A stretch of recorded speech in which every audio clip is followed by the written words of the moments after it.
વાત કરીએ બનાસકાંઠાની તો બનાસકાંઠામાં પણ ઠંડીનો ચમકારો જોવા મળી રહ્યો છે।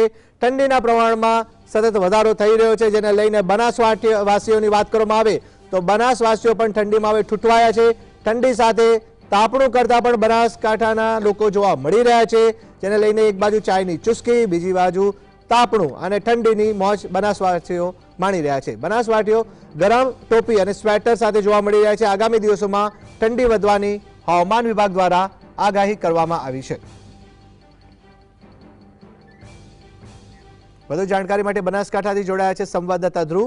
જી ધ્રુવ, જણાવશો, બનાસકાંઠાની વાત કરવામાં આવે તો બનાસકાંઠામાં ઠંડીના પ્રમાણમાં વધારો શું છે, વધુ જાણકારી?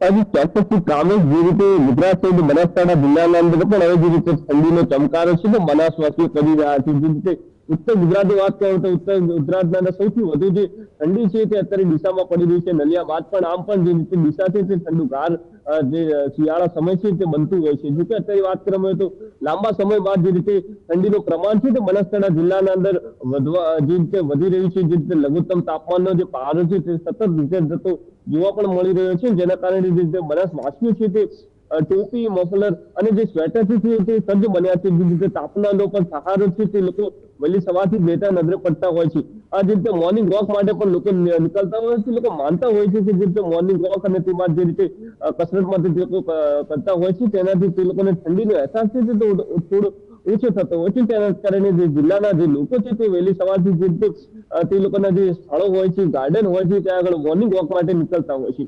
ખાસ કરીને જે રીતે વાત કરવામાં તો ઠંડીનું પ્રમાણ જે રીતે જિલ્લાના અંદર વધ્યું છે। ખાસ કરીને ડીસા પંથકની વાત કરવામાં તો અહીંયા પણ જે રીતે ઠંડીના પ્રમાણમાં જે રીતે 15 થી નીચે જે તાપમાન છે તે વહેલી સવારથી જે છે તે જોવા મળતું હોય છે, અને જેના કારણે જે લોકો છે તે ઠંડીનો અહેસાસ હવે કરતા નજરે પડી રહ્યા છે। અને આ સાથે જે ઠંડી જે વધુ પડે તો ક્યાંક બટાકાની અત્યારે જે સિઝન છે વાવેતર કરી નાખ્યું છે, જેના અંદર ઉત્પાદન પણ સારું, જો ઠંડીનું પ્રમાણ વધે તો તેના કારણે ખેડૂતોને પણ ક્યાંક ફાયદો થઈ શકે છે। ખેડૂતો પણ આશા રાખી છે કે હવે તો ઠંડીનું પ્રમાણ વધવું જોઈએ ને આ સાથે જ રીતે હવામાન વિભાગ દ્વારા પણ આગામી દિવસોમાં ઠંડી ક્યાંક વધવાની શક્યતા છે તે વ્યક્ત કરવામાં આવી છે। તેને લઈને અત્યારે પણ જે રીતે વાત કરવામાં તો ઉત્તર ગુજરાતના અંદર સૌથી વધુ જો ઠંડીનું પ્રમાણ વધ્યું તો ડીસા પંથકમાં છે, જે અત્યારે 15 થી પણ નીચે જે તાપમાન છે ઠંડીનું જોવા મળતું હોય છે, જેના કારણે બનાસવાસીઓ છે તે હાલ તો ઠંડીનો અહેસાસ કરતા નજરે પડી રહ્યા છે। જી કામે જી ધ્રુવ, આપ જોડાયા, આપનો આભાર। તો બનાસકાંઠામાં પણ ઠંડીના પ્રમાણમાં વધારો, ડીસામાં પણ